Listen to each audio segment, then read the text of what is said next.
김종원 작가님의 기적의 필사법. 결혼 후에는 자신을 1순위에 둬야 한다. 결혼 후에는 더욱더 자기 자신을 1순위로 두고 생각해야 한다.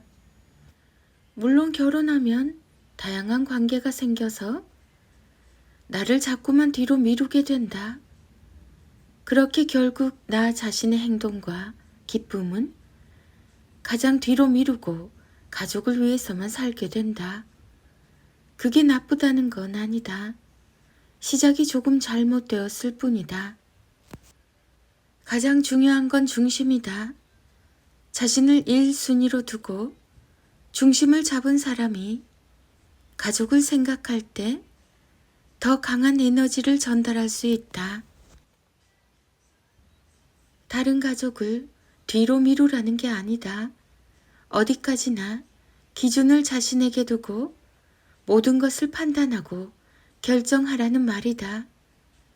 자신을 1순위에 둬야 기준을 제대로 정할 수 있어서 세상이라는 바람에 흔들리지 않고 늘 평온을 유지할 수 있다. 아무리 화려하고 풍족한 곳에서 살아도 자신을 1순위에 두지 않고 사는 삶은 시간이 흐를수록 고통과 슬픔만 줄 뿐이다. 살아갈 날들을 위한 괴테의시 김종원. 네이버 블로그 김종원 작가님과의 대화. 마흔 이후 인간관계가 술술 풀리는 사람의 시선. 모든 인간은 각자가 완전히 새로운 우주다. 그러므로 인생을 좀 더 농밀하게 살아야 할 마흔 이후에는 이걸 명심해야 한다. 모든 것에서 가장 밝은 부분만 바라보라. 누구에게나 어두운 부분이 있다. 그러나 어리석은 자는 그것만 바라보며 소중한 자신의 인생까지 어둡게 만든다. 늘 좋은 소식만 가득한 사람의 눈에는 모든 것에서 가장 밝은 부분만 보인다. 왜 굳이 내면의 암흑을 채우려고 하는가? 가장 좋은 부분을 보는 자만이 가장 좋은 인생을 살 수 있다.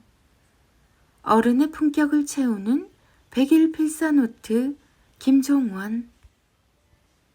김종원 작가님의 생각 공부.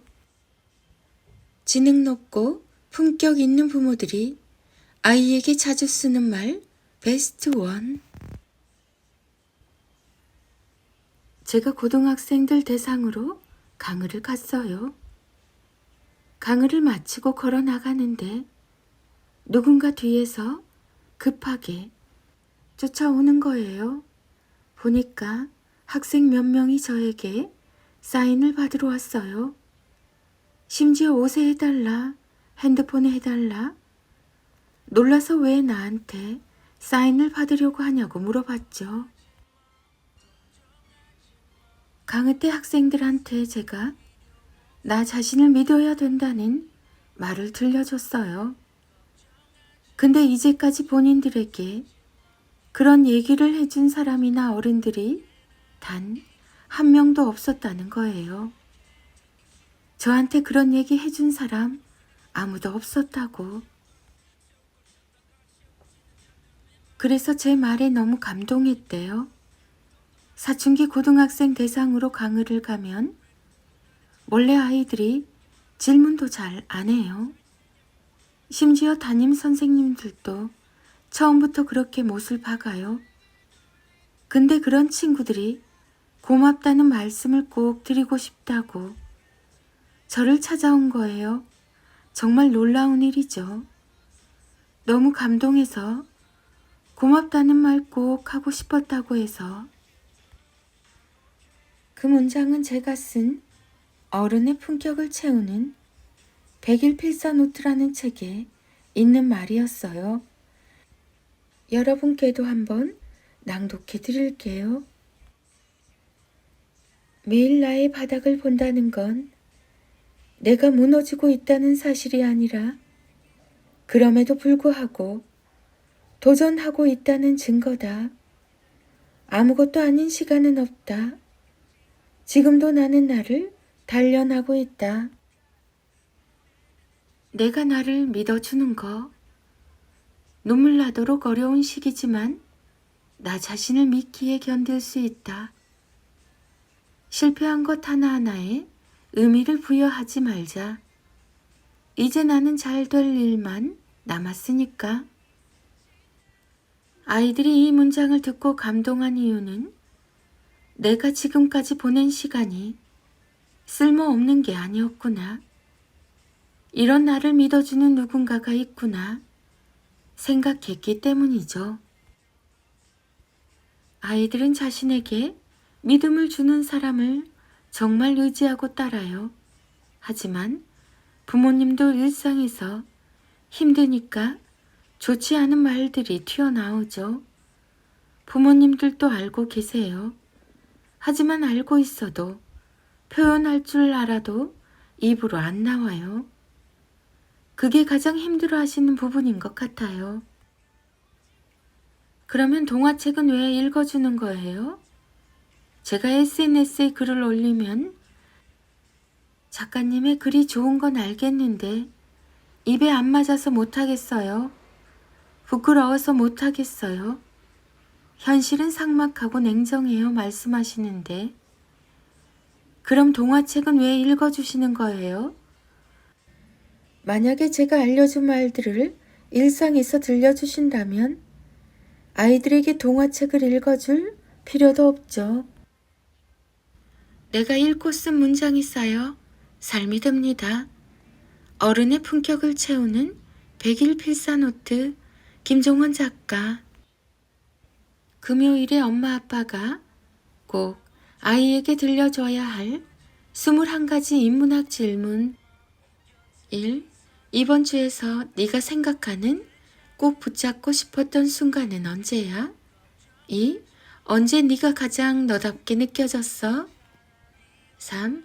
이번 주에 제목을 지어준다면 뭐라고 짓고 싶어? 이유는 뭐야? 4. 누구랑 같이 있을 때 가장 편안하고 행복했어? 5. 좀 더 용기를 내지 못해서 두고두고 아쉬웠던 장면이 있었어? 6. 엄마 아빠의 어떤 말이 가장 싫었어? 어떻게 고치면 네 마음이 편할까? 7. 주말에 뭘 해야 마음이 더 예뻐질까? 우리 서로 원하는 거 하나씩 해볼까? 8. 이번 주에는 너의 어떤 새로운 장점을 발견했어? 9. 어떤 감정을 자주 느꼈어? 그랬던 이유가 뭘까? 10. 꼭 피하고 싶었던 순간을 하나만 고른다면? 11. 네가 주인공으로 느껴졌던 순간이 있어? 그때 네 마음은 어땠어? 12. 이번 주에 찍은 사진 중에 가장 네 기억에 남는 게 뭐야? 13.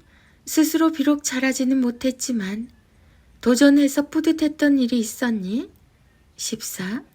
지난주와 비교할 때 가장 많이 달라진 게 뭐야? 15. 이번 주를 한 단어로 표현한다면 어떤 단어가 어울릴까? 16. 이번 주에는 뭘 우선순위에 두고 행동했어? 17. 이번 한 주도 후회 없이 보냈니? 이건 꼭 바꾸고 싶다고 생각한 게 있어? 18. 0에서 10 사이의 숫자로 표현한다면 이번 주에 네 만족도는 몇 정도야? 왜 그랬다고 생각해? 19. 엄마 아빠에게 들었던 말 중에 가장 힘이 되었던 말은 뭐야? 20. 꼭 고치고 싶은 습관이 있니? 어떻게 하면 고칠 수 있을까? 21. 엄마 아빠는 언제나 너를 가장 사랑하고 믿는다는 거 알지? 우리는 네가 늘 대견하고 뿌듯해. 넌 엄마 아빠에게 어떤 이야기를 들려주고 싶어? 금요일은 아이에게도 참 중요한 하루입니다. 주중에 무엇을 했고 어떤 생각으로 하루를 채웠는지 부모가 묻지 않으면 아이는 답하지 않습니다. 답하지 않으면 어떤 좋았던 기억과 생각도 결국 사라지죠. 아이에게 중요한 건 좋은 환경이 아닙니다. 좋은 질문이 필요하죠. 아무리 좋은 그림을 보고 근사한 예술을 감상해도 부모가 묻지 않으면 아이는 답하지 않습니다. 매주 금요일에 가볍게 21가지 질문을 던져보세요. 그런 일상이 반복되면 질문에 익숙해지면서 아이가 만날 하루의 수준까지 확 높아집니다. 부모의 질문력, 김종원 작가. 아들과 엄마의 인문학 인력 낭송이 이어집니다. 하루 한 장 365 인문학 인력.